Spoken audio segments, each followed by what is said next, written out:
Seja bem-vindo, esse aqui é o Terceiro Sinal, eu sou Adalberto Roch, sou ator, iluminador, professor de teatro e hoje nós vamos falar sobre os mais importantes dramaturgos da Grécia Antiga.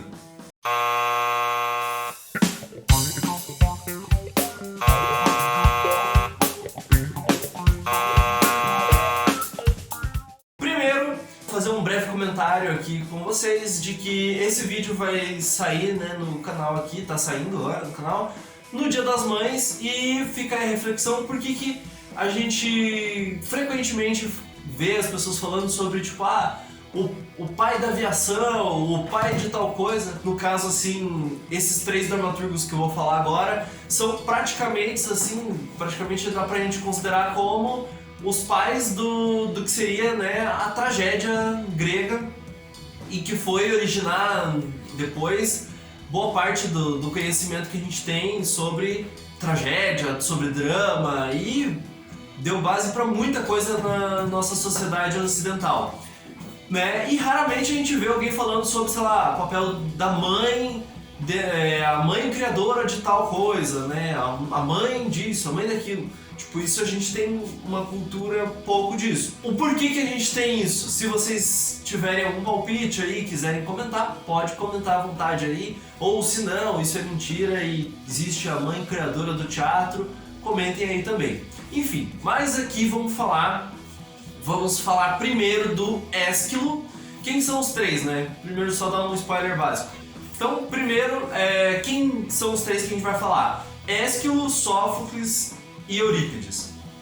Esses três caras, eles viveram mais ou menos um pouco antes e até o fim, assim, do pico alto da cultura grega ali em Atenas e a Grécia no geral nessa época ali. Foi basicamente um período onde o teatro estava muito vivo, toda a cultura deles estava, tendo bastante apoio do Estado, assim, todo mundo super empolgado com aquilo e tal.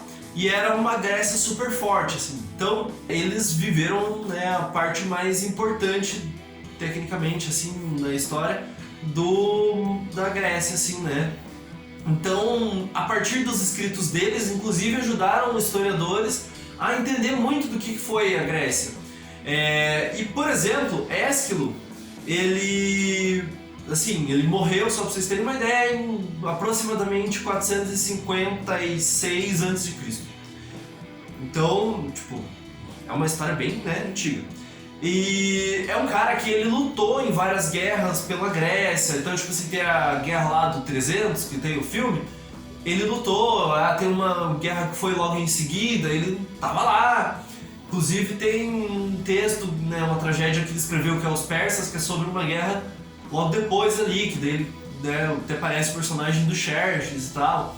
Então é um cara que ele viveu nas guerras, eles tinha esse conhecimento ali e ele levava isso para as tragédias para contar pro povo como que era. Ele foi o primeiro, ele é considerado o primeiro desses três assim maiores que criaram tecnicamente ali a tragédia do jeito que a gente conheceu depois.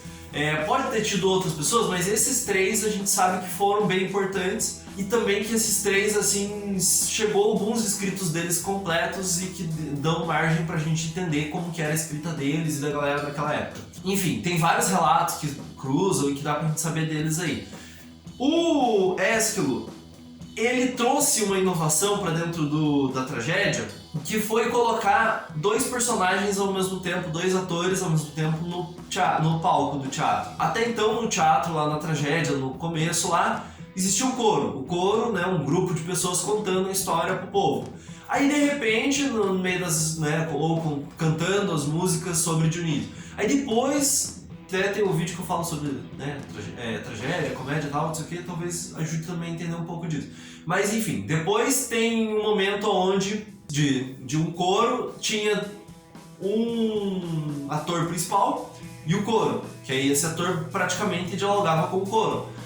E pro Ésquilo ali, ele já coloca dois atores e o coro. No caso, que acaba sendo uma inovação, mas também mostram como que já está evoluindo a escrita deles ali. E outra marca do Ésquilo No Prometeu Acorrentado, por exemplo, assim, uma marca de que os deuses são muito fortes dentro das histórias ali. Então, os deuses, tanto que o Prometeu Acorrentado é sobre um deus, que é sobre um deus que deu fogo, né, para os homens. Isso fala muito sobre como a gente tem que olhar para os deuses, ou como os deuses se relacionam com o ser humano.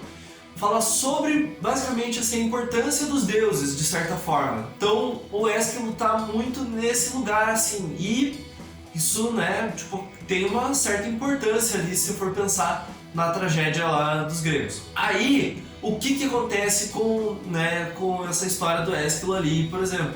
Que ele vem trazer tudo isso aí de inovação e tudo mais.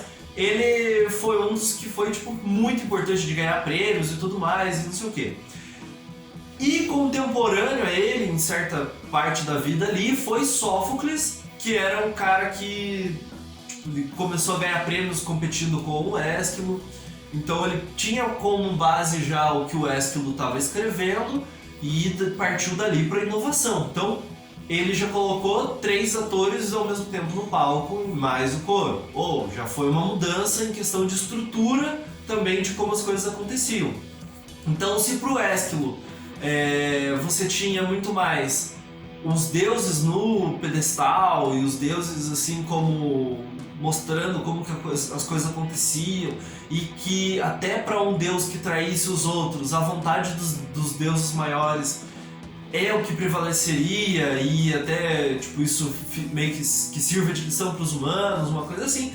Pro Sófocles já vai entrar assim, uma questão de os humanos em choque um pouco com os deuses, mas ainda tem uma questão de o ser humano ideal, o homem, né, o ser humano, como deveria ser, ou né, o herói ali, como um exemplo das coisas, como exemplo do que ele deve fazer.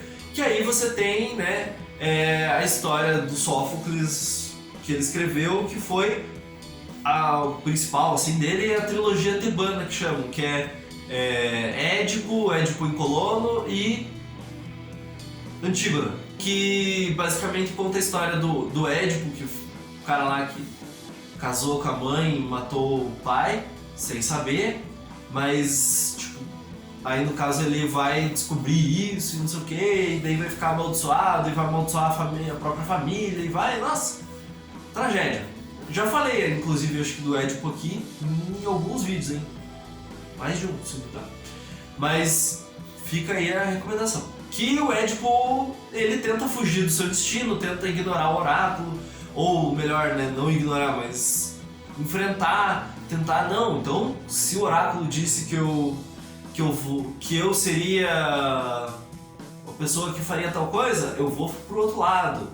Se falaram que é pra eu fazer tal coisa, se os deuses querem que eu faça isso, eu vou fazer, mas eu vou fazer do meu jeito. E daí, tipo, veja como se você enfrentar os deuses dá cagada, você vai sofrer. É uma história meio que por aí. E aí, o que acontece?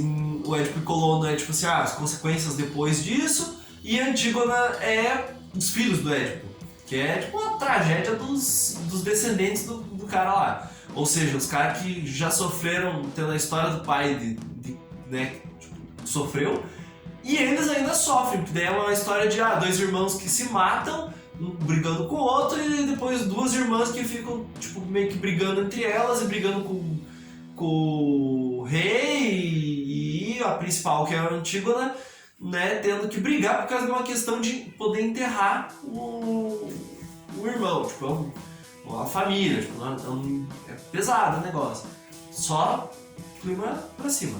Mas o que isso traz pra gente é mostrar que o Sófocles já traz uma nova visão de possibilidades, assim, de você pode ter mais de 2 atores contracenando em cena e depois você ter o comentário do coro. Você pode ter os atores ali representando seres humanos, buscando essa perfeição e causando a catarse nas pessoas, não delas verem como os deuses são ou como os deuses que fogem do que deveriam ser, né, acabam sofrendo, não, mas os humanos sendo repreendidos pelo próprio destino, tipo, e o como os humanos tentam argumentar, ou como os humanos têm que lutar por algo que é dado pelos deuses, e essas questões por aí, tipo, dessa relação dos humanos e dos deuses, e ainda do mostrar um comportamento idealizado, um comportamento de como deveria ser o ser humano. É mais ou menos por aí, e no caso, sem o Sófocles não teria psicanálise aí, né? Quem manja do Freud vai saber que senão não tinha como ele falar do Édipo. Então foi um cara super importante, um cara que também chegou até hoje, boa parte pouca coisa de todos esses três chegaram até hoje, tipo, eles produziram muita peça, 90, 100 peças, chegou 10. No caso desses ali, do Sófocles e do Ésquilo, foi menos até do que 10, assim, chegou inteira até hoje em dia. E daí também a importância da gente preservar nossa história, né? Para adiante, para as futuras gerações, porque às vezes você não sabe o que vai ser importante para contar a história depois, e às vezes chegou só um fragmento do negócio. Então, e o Sófocles também, ele tinha uma importância, tinha assim um cargo, um posto lá na sociedade dele, e ele, por entender bastante de teatro, por ter ganhado prêmios e tudo mais, ele tinha acesso à informação, a tudo mais. Então ele viveu bastante, então ele pôde também produzir muita coisa e conhecer muita coisa. E contemporâneo, então ele viveu também assim bem próximo dos reis que mais valorizaram o teatro, que mais valorizaram a arte, que mais deram suporte para produções. Então ele teve as condições também e viveu no momento de auge assim do teatro grego. Contemporâneo a ele também, que morreu até antes do que o Sófocles, foi Eurípides. O Eurípides, ele tinha uma grana também, né? Tinha um bom estado ali e tal, mas ele não era tão bem assim quanto o Sófocles. E ele já era um pouco mais, digamos assim, desiludido talvez, ele já era um pouco mais questionador, ele gostava das ambiguidades da sociedade, de mostrar assim, olha, aqui tem um choque, assim, uma controvérsia. Ele gostava de contar esse tipo de coisa, de questionar isso e de trazer isso para a cena, para o teatro, para a tragédia. Todos os três só escreveram praticamente tragédias, ou pelo menos só restou até hoje em dia tragédias deles. No caso do Eurípides, ele escreveu como uma coisa assim principal para a gente ter de referência, trazer Medeia, que eu já falei aqui também, já indiquei leitura. Então, Medeia, ele já traz ali a ideia do ser humano brigando por si mesmo, assim, meio que se afastando um pouco mais dos deuses, mostrando em certa medida, vou me arriscar aqui a dizer, que um ser humano mais realista. A Medeia, no caso, ela não vai ficar defendendo coisas sobre os deuses, ou falando, porque eu tenho direito de tal coisa porque os deuses me deram isso. Não, ela fala assim, é assim, Jazão, então eu vou matar nossos filhos. Assim você vai sofrer. É nesse nível assim, tipo, não vou pensar nos deuses praticamente. Vou sair pra porrada, vou me vingar, vou fazer aquilo. Meio que é um ser humano pelo ser humano, desconsiderando às vezes a relação com os deuses. Mesmo que pra isso, tipo assim, minha família vai ser amaldiçoada? Dane-se. Fulano, tal coisa pode trazer sofrimento? Dane-se, já tô sofrendo. Algo meio nesse lugar.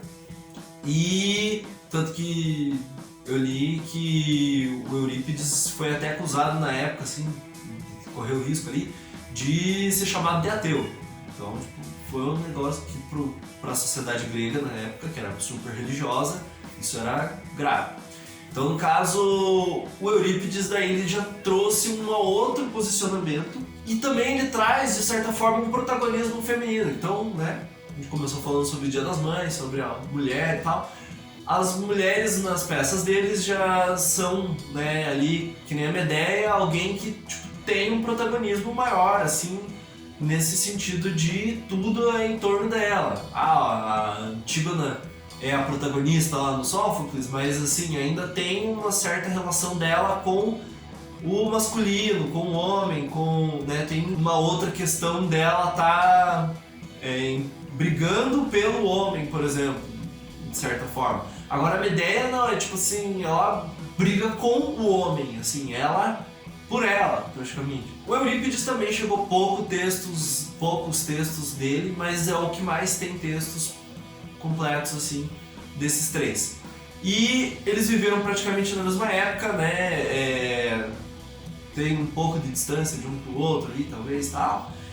O Eurípides ganhou menos prêmios e tal, mas os três são o que deu base para Aristóteles, por exemplo, discursar sobre a tragédia, sobre como que ele entendia a diferença de tragédia, comédia, não sei o quê, e como que era a tragédia ideal, tudo isso que o Aristóteles vai discutir nos livros dele, né, vai ter a base a partir disso, desses principais aí. Tudo que a gente vai entender depois, né, olhando para trás na história, vai partir desses três. Então, hoje em dia, o que a gente entende de tragédia muito é por causa desses três.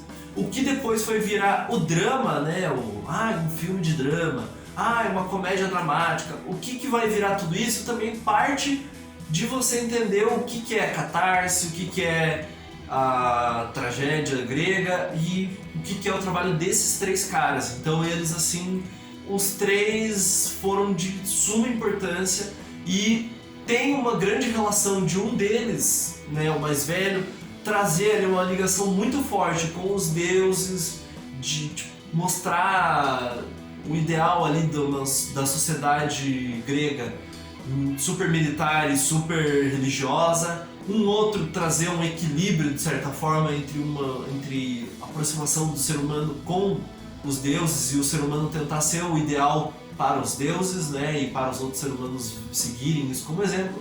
E um terceiro de uma maior distância dos deuses e uma maior busca de, entre aspas aqui, uma virtude pelo ser humano e não necessariamente porque os deuses querem essa virtude. Ou uma virtude que desconsidera, em certa parte, o que os deuses querem, mas mostrando que o ser humano que faz pode fazer também coisas erradas e o ser humano pode brigar por coisas certas. Meio que isso acaba sendo essa distância de um pro outro e meio que isso também faz a gente, né, ter três posições diferentes para analisar a tragédia grega e pra gente começar a pensar o teatro e como as coisas foram evoluindo de um ator, dois atores, três atores, a mulher tá dentro da cena, da história ser sobre uma mulher, a história não ser sobre uma mulher, a história ser, né, quais possibilidades que traz pra gente discutir até hoje e aí depois avançar para outras discussões e chegar no drama moderno, no épico e outras coisas aí. Então, fica aí a dica, se vocês quiserem conhecer mais, pesquisem todos os textos, alguns deles eu já indiquei aqui como leitura, pesquisem aí o Sófocles, o Eurípides e o Ésquilo. O Ésquilo, o Sófocles e o Eurípides, que são os três grandes aí. E super recomendo qualquer leitura sobre eles, vídeos, vejam outras referências sobre. Se tem alguma outra informação a agregar, comentem aqui. E se gostaram desse tipo de vídeo, esse vídeo também foi a partir de um comentário que meu amigo comentou aqui pedindo, né? Valeu, Thiago, para falar sobre esses dramaturgos. Então, se vocês têm outras dicas ou gostaram desse tipo de conteúdo, quero que fale sobre mais dramaturgos, sobre isso, sobre aquilo, comentem aí também. Fiquem à vontade para também dar o like aí, por favor, para compartilhar com as outras pessoas, se inscreverem no canal, por favor. Vai lá no Instagram também e segue a gente. Até o próximo vídeo do Terceiro Sinal.